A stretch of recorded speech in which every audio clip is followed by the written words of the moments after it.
महाराष्ट्र आपण पुरोगामी म्हणतो, साधू संतांचा महाराष्ट्र म्हणतो. या महाराष्ट्राला क्रांतिकारांचा वारसा आहे, पुरोगामी लोकांचा मोठा वारसा आहे. आणि या महाराष्ट्रात हुंडाबळीच्या घटना गेल्या काही दिवसांपासून समोर येत आहेत. संपूर्ण महाराष्ट्र हादरून टाकणारी वैष्णवी हगवणे मृत्यू प्रकरणात आज फरार असलेल्या त्याच्या वैष्णवीच्या सासऱ्याला आणि दिराला अटक झाली आहे. मात्र महाराष्ट्रातले हे हुंडाबळीचे प्रकरण, विवाहितेच्या आत्महत्येचे प्रकरण थांबणार कधी हा प्रश्न या निमित्ताने उपस्थित होतोय. कारण फक्त वैष्णवीच नाही तर पुण्यात आणखी एक अशाच पद्धतीची केस समोर आली आहे, ती हडपसर मधून 22 वर्षाची दीपा प्रसाद पुजारी हिने सासरच्या छळाला कंटाळून आत्महत्या केली आहे. 19 तारखेला म्हणजे अर्थात सोमवारी दीपाने गळफास घेतला. दीपा ही मूळची कर्नाटक राज्यातील विजापूर जिल्ह्यातील 22 वर्षाची मुलगी. कला शाखेतून तिने पदवी घेतली. पदवी घेतल्यानंतर एक छोट्या गावात, म्हणजे दीपाचे आई वडील हे मूळचे शेतकरी, एक छोटं कुटुंब आणि आपल्या काही नातेवाईकांकडे दीपा गेली होती. तिथंच हा जो प्रसाद पुजारी आहे त्याच्या नातेवाईकांनी दीपाला पाहिलं आणि मग प्रसादचं आणि दीपाचं लग्न ठरलं. लग्न मोठं धूमधडाक्यात झालं. लग्न झालेला अवघा महिना झाला होता, अर्थात 18 एप्रिल 2025 रोजी दीपाचं आणि प्रसादचं लग्न झालेलं होतं. दीपा ही जसं सांगितलं तसं कला शाखेतील एक पदवीधर उच्च शिक्षित मुलगी होती. तिच्या गावात महिलांना ती एकत्रित करायची, त्यांचा एक बचत गट बनवला होता. महिलांना आर्थिक साक्षर कसं बनवायचं, पैशांची बचत कसं करायची, हाताला काम कसं द्यायचं, अशा अनेक कामं दीपा करायची. मात्र ते हे सगळं झाल्यानंतर दीपाचं लग्न ठरलं. दीपाचं लग्न झालं 18 तारखेला, म्हणजे मागच्या महिन्यात एप्रिल महिन्यात 18 तारखेला तिचं लग्न झालं. लग्न झाल्यानंतर 5 दिवसांनंतर दीपा पुण्यात आली. कारण तिचा पती प्रसाद पुजारी हा मूळचा पुण्यात राहणारा हडपसर भागामध्ये, तो एका खासगी कंपनीत नोकरी करायचा. त्याचे वडील सुद्धा एका सरकारी नोकरीतून निवृत्त झालेले होते. दीपा इथं आली. अनेक आपल्या आयुष्याच्या संसाराचे स्वप्न घेऊन ती एका राज्यातून दुसऱ्या राज्यातून अर्थात कर्नाटक मधून ती पुण्यात आली आणि आपल्या संसाराचे स्वप्न घेऊन जगू लागली. या दरम्यान दीपा तिच्या आई वडिलांना फोन करायची, व्हिडिओ कॉल सुद्धा करायची. या व्हिडिओ कॉलमध्ये दीपा आनंदी दिसायची. असं काही आहे किंवा तिला कोणाचा त्रास होतोय असं तिने कधी सांगितलं नाही. मात्र 15 दिवसानंतर दीपांच्या मामाचा मृत्यू झाला.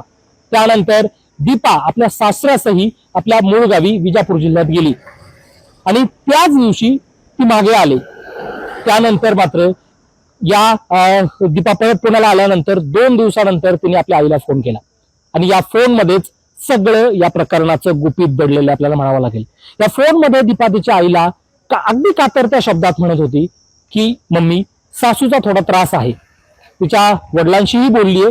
तिचे वडील म्हणले, बाळा रडू नकोस, घाबरू नकोस, मी तुमच्यातले भांडणं मिटवतो. हे सगळं प्रकरण झाल्यानंतर एक साधारणपणे 8 ते 10 दिवसात दीपाच्या नातेवाईकांना एक फोन येतो. त्या फोनमध्ये असं सांगितलं जातं की दीपाने आणि प्रसादने विष घेतलंय. म्हणजे या दोघांचे भांडणं इथपर्यंत गेलेत की दोघांनी विष घेतलंय. यामध्ये दीपा थोडी सिरियस आहे. सिरियस म्हटल्यानंतर आई वडिलांच्या पायाखालची वाळू सरकते. ते तातडीने हातातले कामं सोडून पुण्याच्या दिशेने निघतात. अर्धा रस्ता कापलेला असतो. हे दोघंही बसमध्ये असतात, आई वडील आणि सोबत 1-2 नातेवाईक असतात. आणि समोर आपल्या मुलीचं काय होतंय, मुलीचं नक्की काय भांडणं झाले, विष घेतलंय, म्हणजे मुलगी किती सिरियस आहे ही चिंता आई वडिलांना सतवत होती. तितक्यात फोन खणकतो दीपाच्या वडिलांचा आणि तिकडनं बोललं जातं, दीपा या जगात नाहीये. आई वडिलांच्या पायाखालची जमीन सरकलेली असती.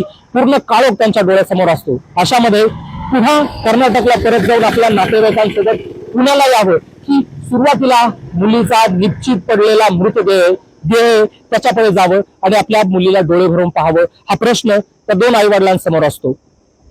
पण आई वडील गाडीतून न विचारता आधी लवकर आपल्या मुलीपर्यंत कसं जाता येईल, कसं पोहोचता येईल हे सगळे पाहतात आणि पुण्यात येऊन थांबतात. पुण्यातील हडपसर भागात उतरल्यानंतर एका खासगी हॉस्पिटलमध्ये जातात, जिथं सांगितलेलं असतं की दीपा आणि प्रसाद ऍडमिट आहेत. त्या हॉस्पिटलमध्ये गेल्यानंतर त्यांना कळतं की इथं दीपा पुजारी नावाचा पेशंट ऍडमिटच नाहीये. त्यानंतर त्यांना ज्या हॉस्पिटल होतं त्या दुसऱ्या हॉस्पिटलमध्ये पुण्यातल्या ते पोहोचतात. तिथं दुसरं हॉस्पिटल त्यांना सांगितलं गेलेलं होतं ह्या पुजारी कुटुंबाच्या नातेवाईकांकडनं. तिथं दीपाचे वडील जातात, दीपाची आई जाते आणि सोबत असलेले 1-2 नातेवाईक जातात. तिथं दीपा आपला मृतदेह, निश्चित पडलेला दीपाचा मृतदेह पाहतात. आईचा आक्रोश संपूर्ण हॉस्पिटलमध्ये जाणलेला असतो. मात्र त्यात धक्कादायक बाब अशी होती की त्या दीपाच्या मृतदेहा शेजारी ना दीपाचा पती प्रसाद पुजारी होता, ना तिची सासू होती, ना तिचे सासरे, ना तिचा दीर. हे सगळे दीपाला आहेत त्या अवस्थेत म्हणजे मृत अवस्थेत सोडून फरार झालेले होते. यानंतर दीपाच्या वडिलांच्या सगळी गोष्ट लक्षात येते आणि पुढे सुरू होतो या सगळ्या केसचा उलगडा नक्की कसा होणार. कारण यामध्ये ज्यावेळेस दीपाच्या वडिलांच्या लक्षात येतं की आपल्या मुलीसोबत घात झालाय, ते नजीकच्या पोलीस स्टेशनमध्ये जातात आणि त्या ठिकाणी FIR नोंदवतात, गुन्हा नोंदवतात. त्याच FIR चा डिटेल क्राईम रिपोर्ट मध्ये आता पाहतात. त्यात जसं लिहिलंय, जो तपशील दीपाच्या वडिलांनी दिलाय तो मी आहे तसाच तुम्हाला सांगतो. फिर्यादी यांनी फिर्याद दिलेली की म्हणजे दीपाच्या वडिलांनी जी फिर्याद दिली म्हणजे दीपाचे वडील हे फिर्यादी आहेत. त्यामध्ये त्यांनी लिहिलेलं आहे की प्रसाद चंद्रकांत पुजारी, प्रसन्ना चंद्रकांत पुजारी, प्रसाद पुजारी हा दीपाचा पती, प्रसन्ना चंद्रकांत पुजारी हा दीर, सुरेखा चंद्रकांत पुजारी ही सासू आणि चंद्रकांत पुजारी हे सासरे. सातववाडी हे दोघे, हे सगळे कुटुंब सातववाडी मधील परमानंट बिल्डिंग मध्ये राहायचं. यांनी संगनमत करून लग्नात मनासारखा हे पुन्हा एकदा नीट मन देऊन ऐका, कान देऊन ऐका. कारण ही घटना घडली आहे विद्येचं माहेरघर असणाऱ्या पुण्यात. ज्या पुण्याने वैष्णवीचा दुर्दैवी मृत्यू पाहिला, त्याच पुण्याने अवघ्या 5 दिवसात दीपाचा दुसरा मृत्यू पाहिलेला आहे. हे पुन्हा एकदा मी वाचून दाखवतो.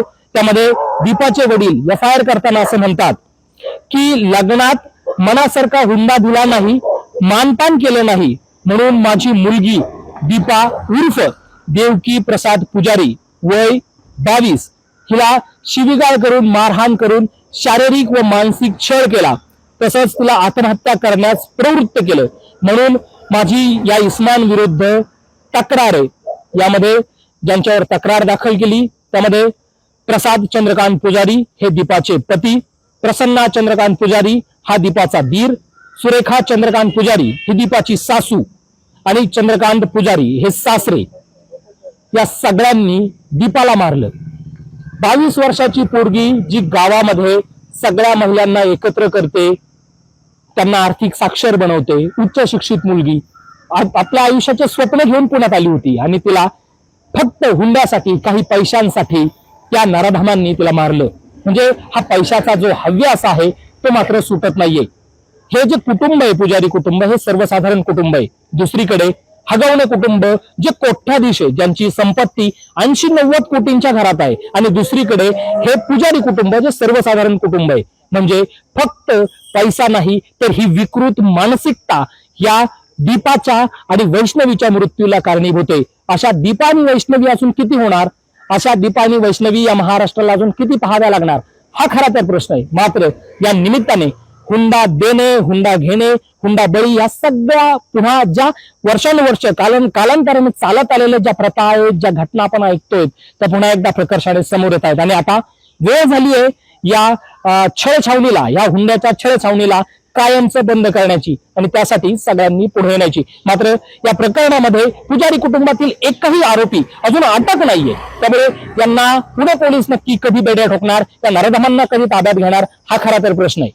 अभिजित दराडे, महाराष्ट्र ऑनलाईन, पुणे.